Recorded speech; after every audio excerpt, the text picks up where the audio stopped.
para que quien tenga oído, oiga, y quien tenga ojos, que vea. O sea, que tenga oídos, que oiga, y quien tenga ojos, que vea.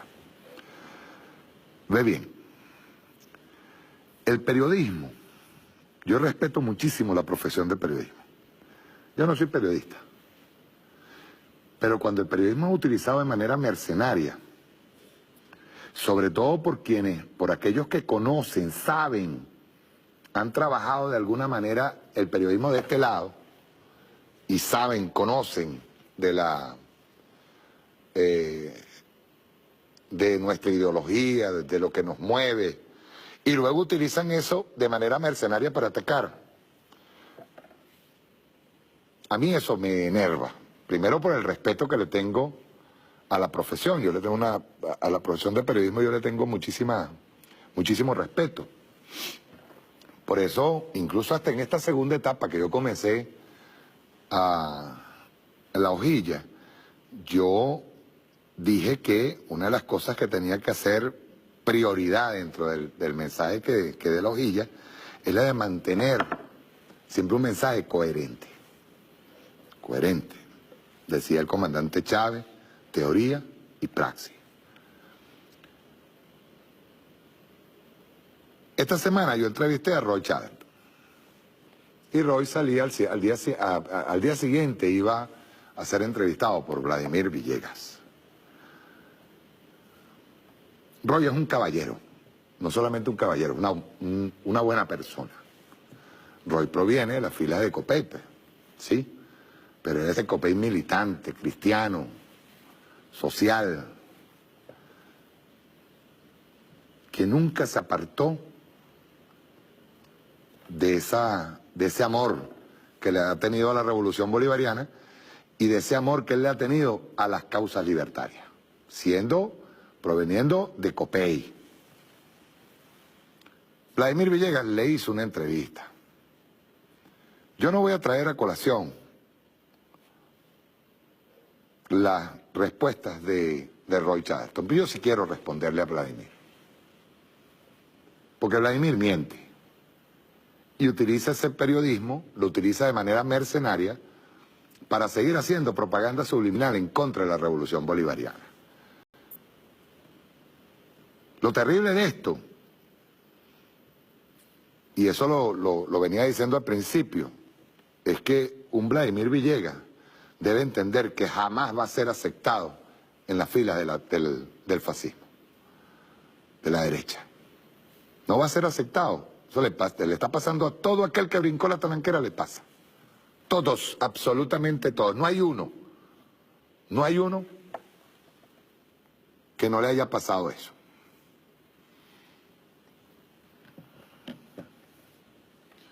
Él hizo varias preguntas allí, que a mi modo de ver, como periodista, es irresponsable. Y yo quería responderle de una manera respetuosa, empezando por allí. De manera respetuosa y con números. Yo quiero pasar el primer video donde yo pongo las preguntas específicas que yo quiero responder. El resto me pareció una forma de burla y de manipulación en cuanto a lo que es la realidad venezolana. Pero yo quiero pasar exactamente las preguntas que yo creo deben ser puestas en claro delante del país y delante del pueblo. Porque este tipo de manipulaciones, al final, y sobre todo con la crisis tan tremenda que tenemos, producto de una guerra económica que desconoce el señor Vladimir, la desconoce públicamente, sabe que existe pero la desconoce, hay gente que se puede confundir y yo eso no lo voy a permitir. Vamos a ver, rueda el video.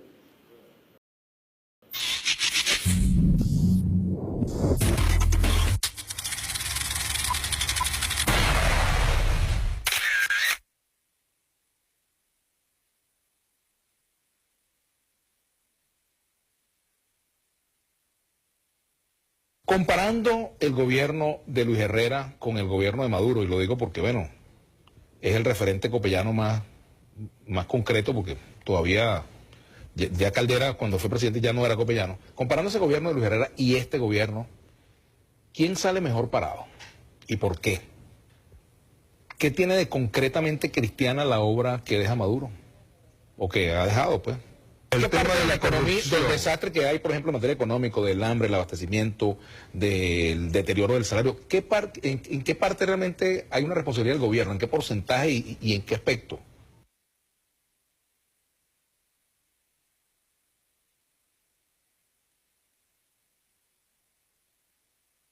Ustedes que apoyan al gobierno del presidente Maduro, ¿de verdad se creen eso o lo dicen por temas de campaña? ¿Ustedes realmente creen que todas las culpas están en otro lugar, menos en Miraflores? Por ejemplo, el gobierno de los Estados Unidos es culpable de que haya obras incompletas, de que las universidades no tengan el presupuesto necesario, de que los hospitales estén en una situación desastrosa.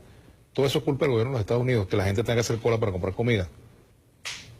Eso de acusar a Estados Unidos no es como que el marido viva acusando al vecino de llegar tarde a su casa, de no cumplir con los deberes. Hay una situación concreta en Venezuela que no es precisamente la del consumismo. Si algo se ha acabado aquí en Venezuela es el consumismo, porque más bien, bueno, sí, mucha gente anda con su mismo pantalón y su misma camisa, pero me refiero en cuanto a la comida, por ejemplo. La gente le cuesta mucho conseguir la comida y el salario no les alcanza, por ejemplo, para eso, ¿no? Tienes toda la razón. Entonces, cuando tú dices, Roy, que, bueno, que el Estados Unidos es culpable de todo eso, yo te preguntaba hace un rato, bueno, ¿y cuál es la responsabilidad que tiene el gobierno en esto?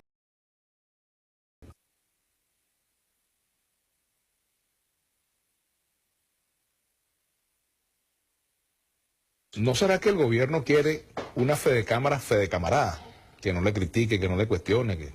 Ahora, fíjate, más allá de los problemas con Fedecámara, las empresas, la situación que viven las empresas, cualquier empresa, todas las empresas, con el problema de la reposición de inventario, costo de los insumos, bueno, incluso hasta la deserción de muchos trabajadores que se van del país o se van buscando otras cosas porque lamentablemente no les alcanza el salario por la hiperinflación. Por ejemplo, las empresas, muchas de ellas no tienen ganancia y tienen que aumentar salarios, ¿no? De acuerdo a los decretos que el gobierno dicta, que este gobierno ha aumentado muchas veces el salario, pero eso puede leerse como muy bueno, pero también como resultado de una política incapaz de derrotar la hiperinflación, por ejemplo, porque los aumentos de salarios que se hacen van muy a la saga de la hiperinflación. Mucho antes de que Trump dijera lo que dijo y de que se hablara de guerra económica, laboratorios que enviaban medicina a Venezuela y desde aquí no le depositaban el dinero producto de esas compras. Entonces, muchas de las compras de medicina se pararon porque el gobierno venezolano no cumplió con laboratorios, y así ha pasado con importación de muchos productos. Sí.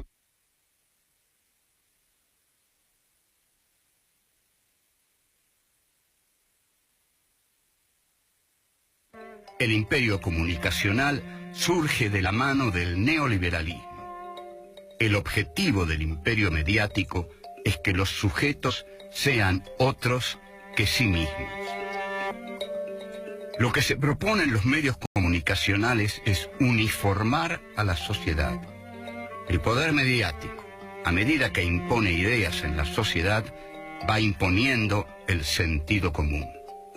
La conquista es formar el parámetro de lo que se dice y de lo que se piensa. La intención es hacer único, el pensamiento de la sociedad. Muchas repeticiones hacen una verdad.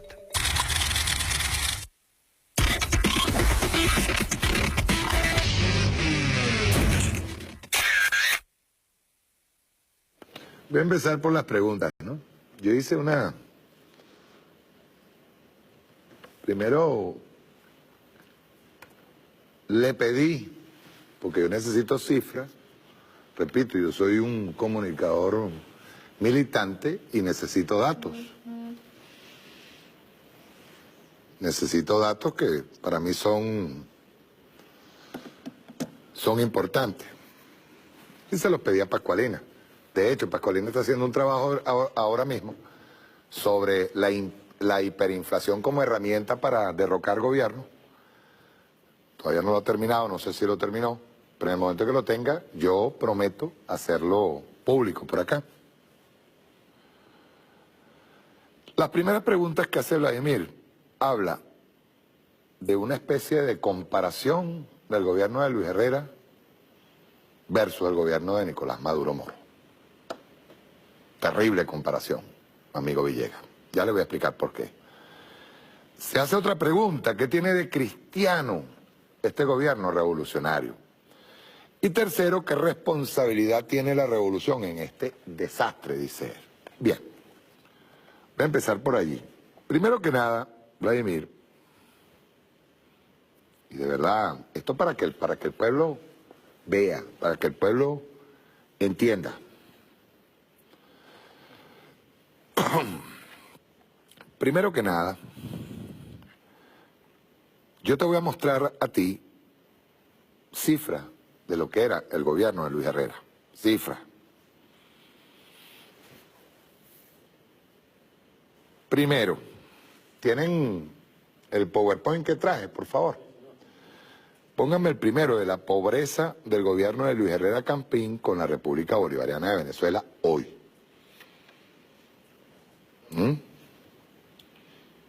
Aquí lo tenemos atrás, ¿no? Por favor. Vamos a comenzar por este lado. Fíjate bien, al gobierno de Luis Herrera no le indujeron la hiperinflación. No le acapararon los bienes esenciales. No le bloquearon los recursos. Ni estaba sancionado por los gobiernos de Estados Unidos y Europa. Y a pesar, fíjate bien, Vladimir, quiero que lo grabes, quiero que lo tengas allí. Y a pesar de que el precio del petróleo, pónmela de nuevo, aumentó 113%, que pasó de 17,65. Yo quiero, por favor,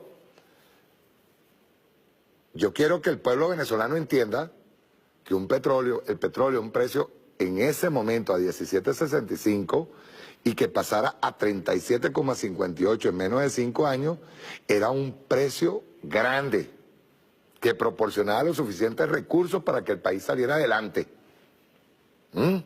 Sin embargo, hay que recordar, históricamente hablando, hay que recordar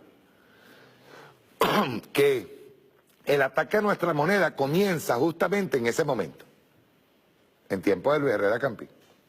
Necesitaba el imperialismo norteamericano debilitar nuestra moneda.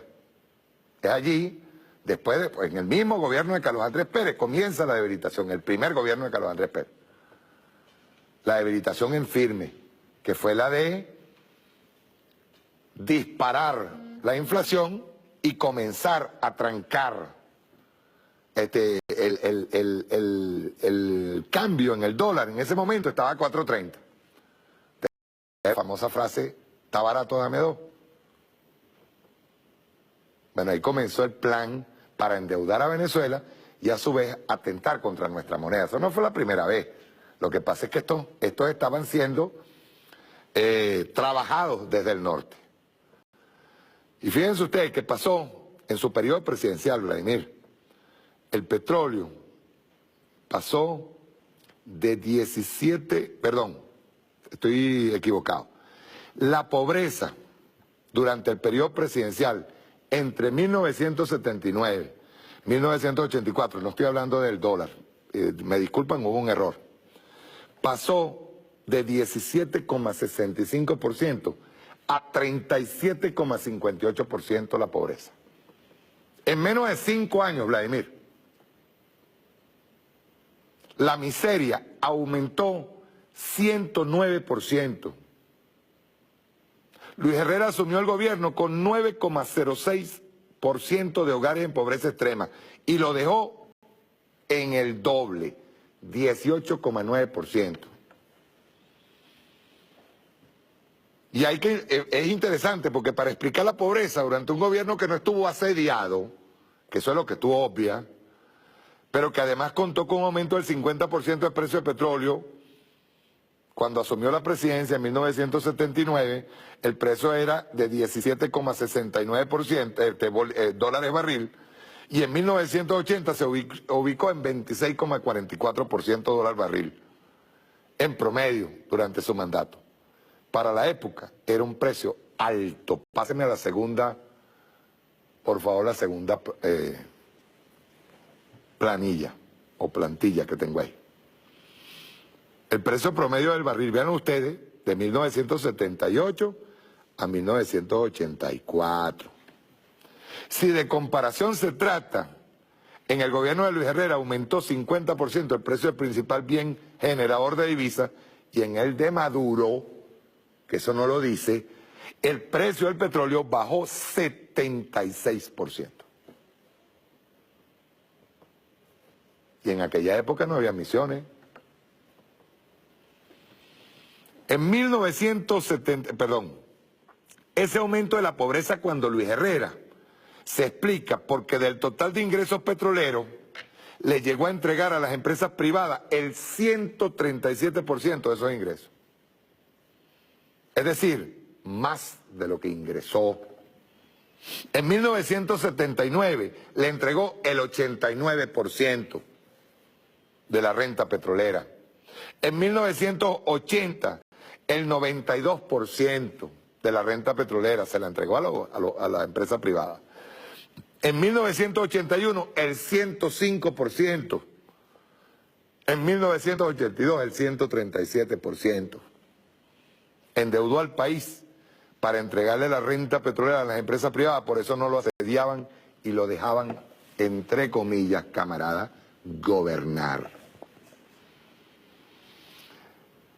La deuda externa, camarada, páseme al otro. En el gobierno de Luis Herrera Campín pasó de 16.000 millones a 36.000 millones de un solo tiro. Desde 1978 a 1984.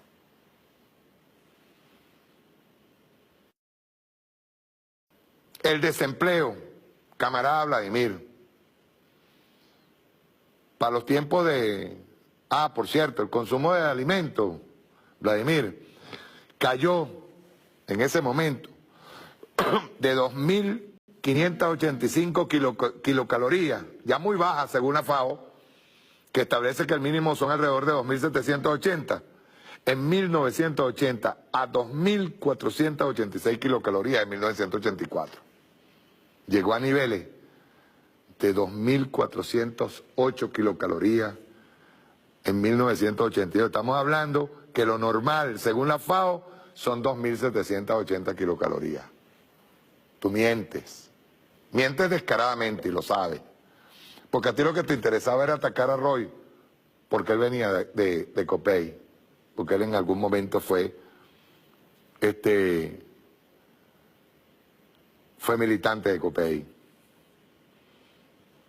Insistimos, queda muy mal parado, amigo Vladimir, el gobierno cristiano, ya vamos a hablar de otra cosa, de Luis Herrera, que teniendo un aumento del 50% de los precios del petróleo y endeudando al país, dejó en peor situación de pobreza al pueblo venezolano. Tampoco le hicieron una guerra económica. Además, sentó las bases para el inicio de la desconfianza en el Bolívar. Institucionalizó los mecanismos de sustracción de la renta petrolera al pueblo venezolano. Por cierto, quiso cortar con un cuchillo de cartón, usted, señor Vladimir, para evitar hablar del gobierno de Caldera, y dijo que no era un gobierno cristiano. La pobreza cuando Caldera llegó a 61,37% en 1996 y la miseria alcanzó el 35,39%. No le mienta al país. No haga esas comparaciones.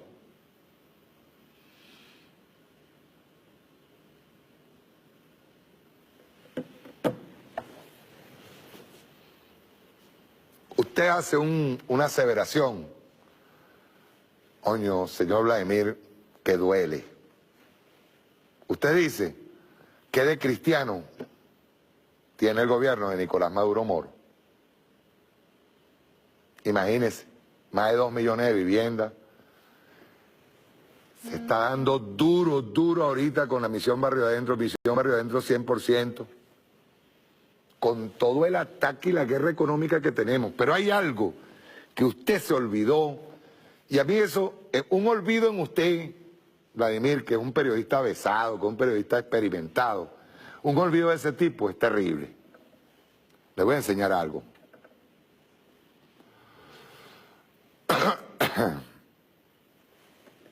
En el gobierno de Luis Herrera Campín, vea lo cristiano que era, amigo Vladimir, se dio la masacre. Vea qué cristiano fue, y quiero enseñarlo, por eso esperé hasta ahora, a los que murieron en esa masacre. Sor Fanny Alfonso Salazar, 32 años, socióloga, miembro del Comité Político de Bandera Roja, primer oficial de la FAS. En 1972 fue reina de la primera Feria del Mar en Puerto La Cruz.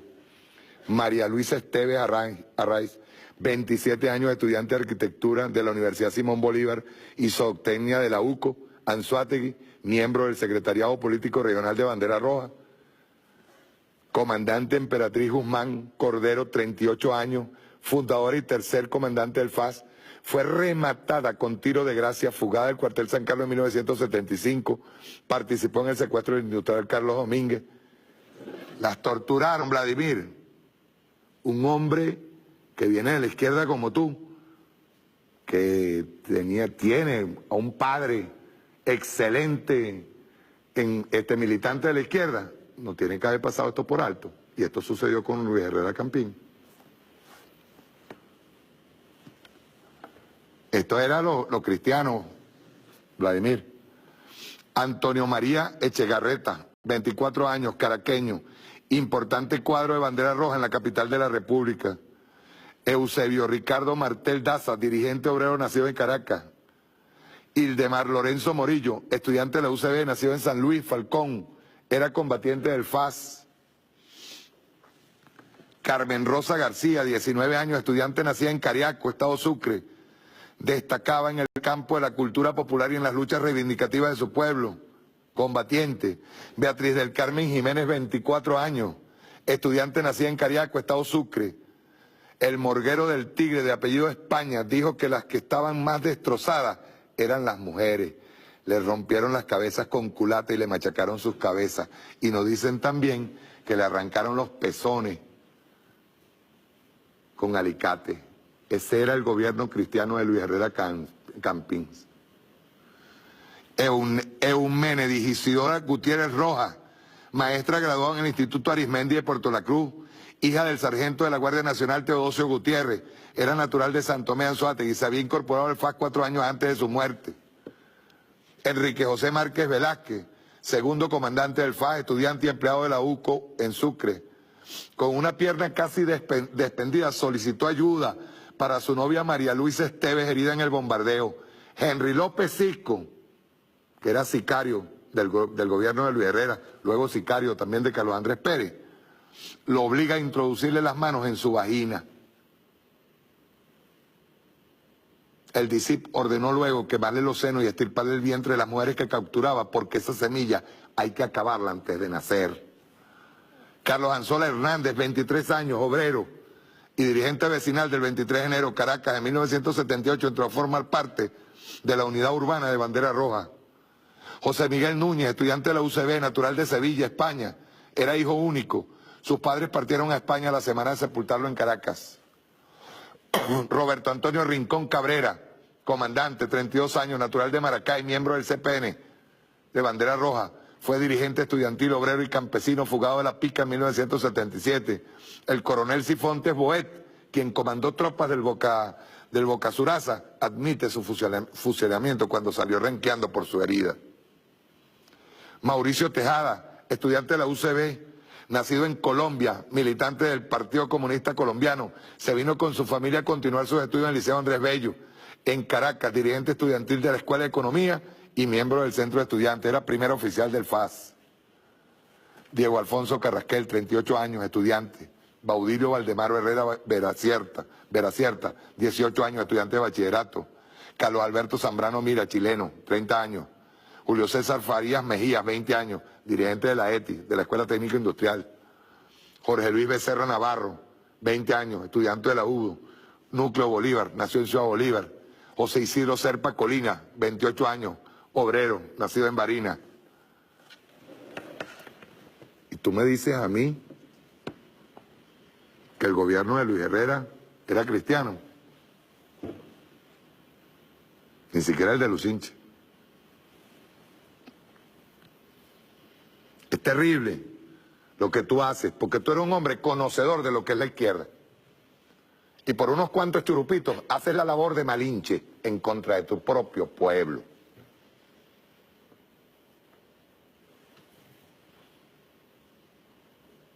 Seguimos con la otra pregunta. Responsabilidad del gobierno de Estados Unidos en la crisis económica. ¿Será cierto eso? ¿Tú sabes cuántas veces nosotros hemos explicado lo que es el bloqueo financiero? Que ojalá, yo le pido a Pascualina desde aquí, Pascualina, sácame el número. Si es posible que nosotros podamos tener acceso a lo que no hemos podido pagar en alimentos, medicinas, para ver si no es responsabilidad de Estados Unidos el bloqueo financiero que le tienen en esta guerra económica. Que una persona como tú dude en este momento y diga que eso es un cliché, que Estados Unidos no nos tiene una guerra económica, porque es Estados Unidos, camarada. No es los cigüí que tiene al lado, Fedecámara y compañía. No, es una orden del Departamento de Estado norteamericano, Vladimir. Repito, que tú no lo sepas. Un hombre avesado, un hombre que viene de la izquierda. Y con las credenciales de izquierda que tú tienes.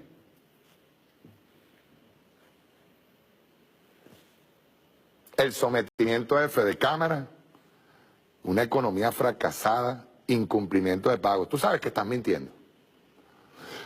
Te repito, en el bloqueo financiero, a nosotros no nos permitieron ahorita en diciembre, Vladimir, ¿no se te ha ocurrido preguntar sobre eso? Que no pudimos pagar los alimentos. Porque los bancos no podían aceptarse, so pena de ser sancionados por el gobierno norteamericano. Eso tú no lo sabes. ¿Cuántas veces nosotros leete el libro de Pascualina? No te lo leas con asco, así como hablaste, así como desdeñaste de Madeleine, de Telesur. En una entrevista dijiste, no, Madeleine, eso no es de la gente. Tienes que agarrar y acudir, por lo menos, en el ejercicio de la profesión del periodismo, cuando se quiere ser, como dices tú, o taladras a cada rato, que quieres ser imparcial y que no perteneces a ningún bando, no utilices el periodismo para hacer este tipo de ataques. No trates de confundir a la gente. Tú sabes muy bien que el modelo socialista no ha sido implementado en ninguna parte del mundo y que el modelo socialista ha sido asediado siempre por el modelo capitalista. Y el modelo capitalista es el que impera. El modelo capitalista es el que impera. Cuando tú hablas de ese sometimiento a Fedecámara, tú estás pasando por alto no solamente a una organización que ha estado desde el momento en que llegó el comandante Chávez conspirando, no solamente eso, sino que ha sido una organización que desde su creación tomó el poder económico en Venezuela. Tú lo sabes, eso no es nada nuevo, tú no estás aprendiendo nada nuevo.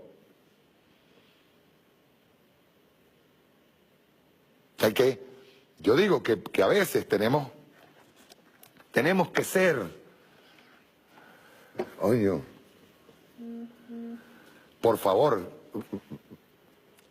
tener sindéresis, chico, para decir las cosas. Y Roy es un caballero. Roy te respondió lo que él agarró y dijo, yo no soy ningún ducho y experto en economía. Ahora, tú dices, ¿qué responsabilidad tenemos nosotros? Sí tenemos responsabilidad. Fíjate bien que te lo estoy diciendo yo. Y para que lo tomen los de la derecha y lo tomen como herramienta. Sí tenemos responsabilidad. Sí. Porque todavía hoy, incluyendo del bando nuestro, estamos tomando como marcador a Dollar Today. Jorge Rodríguez decía en estos días, en una entrevista que tú le hiciste, decía que cómo es posible que si Dollar Today estaba bajando de precio, los señores importadores no bajaban los precios y seguían aumentando. Y él tiene toda la razón. Pero no basta con tener la razón, vean ustedes.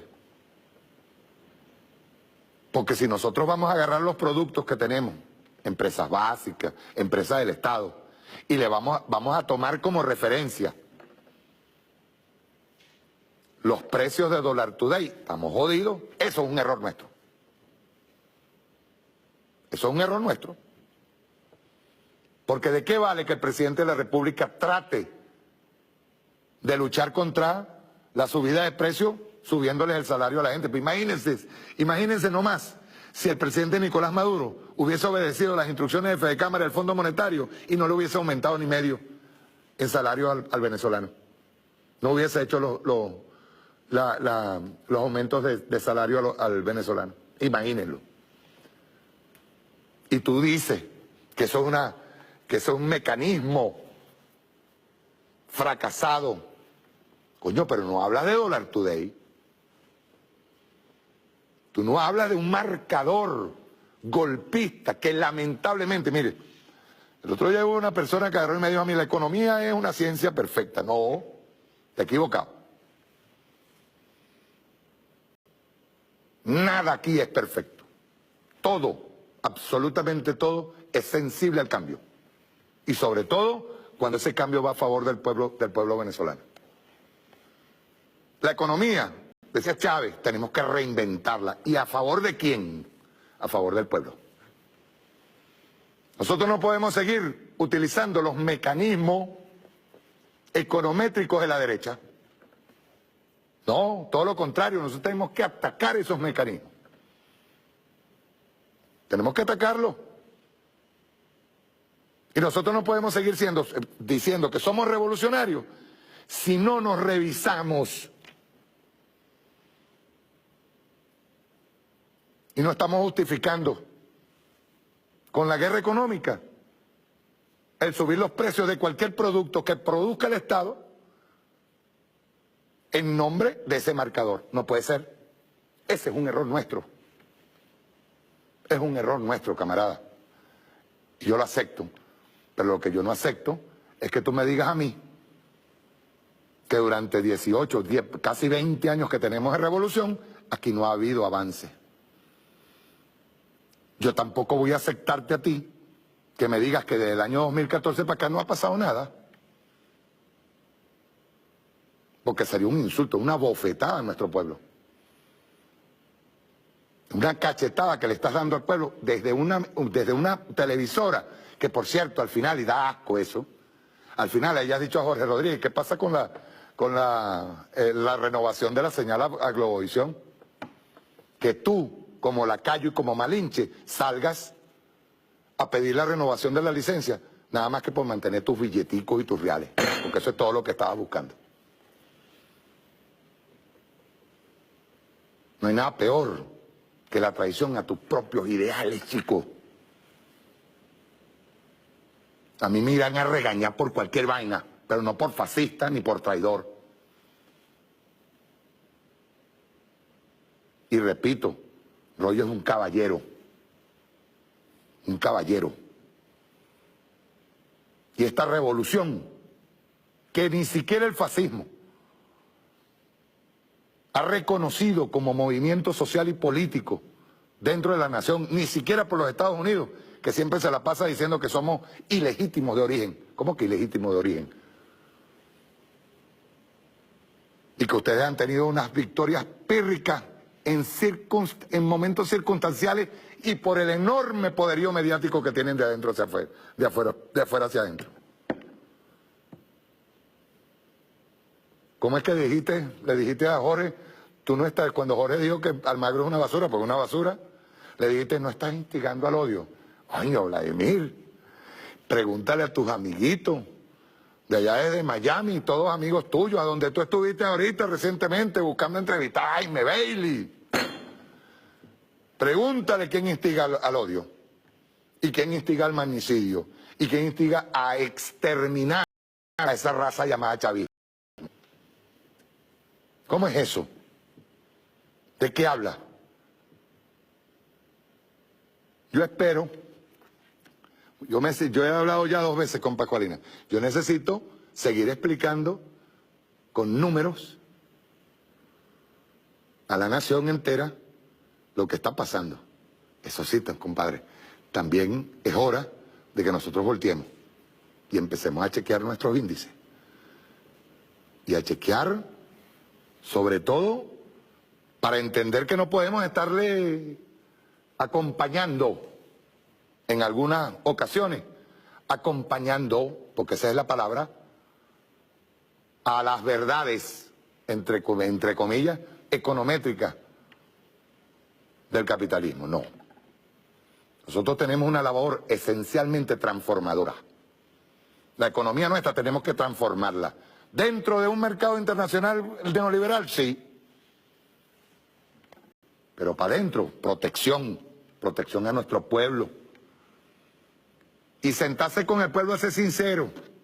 ¿Usted sabe cuántos autobuses ha entregado el presidente Nicolás Maduro? ¿Cuántos taxis ha entregado y que nosotros tengamos una crisis en transporte? ¿Qué vaina es esa?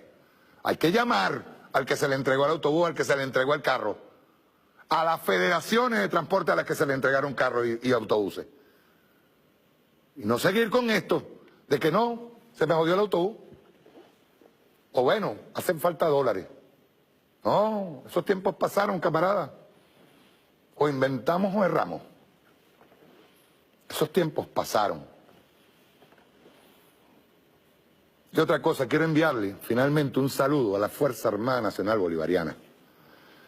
Ustedes no saben cómo la han atacado. Al ministro de la Defensa, Padrino López. Al de Ceofán, comandante del Ceofán. Camarada, el apoyo del pueblo a ustedes es permanente.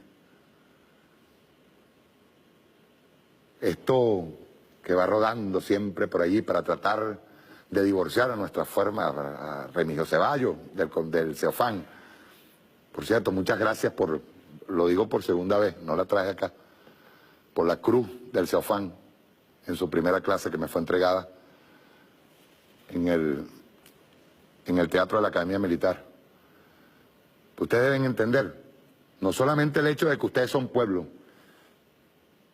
sino la función que ustedes tienen dentro de la Revolución Bolivariana y el ideario libertario, bolivariano, revolucionario que dejó nuestro comandante Hugo Chávez. Pueblo y Fuerza Armada. Pueblo y Fuerza Armada. No más a seguir. Yo salgo en defensa de toda la Fuerza Armada Nacional Bolivariana. Salgo en defensa de todo el pueblo bolivariano. Podrá venir Trump y que lo consideren como una sorpresa y que se hagan pipí en la alfombra recibiéndolo. Ese es su peo. Es como alguien aquí que decía, bueno, viene Donald Trump, ay coño, sí. ¿Y cuál es el problema? ¿O es que nuestro presidente no es presidente también? Allá aquellos que se me den la alfombra cada vez que lo vean. Chao, nos vemos el martes.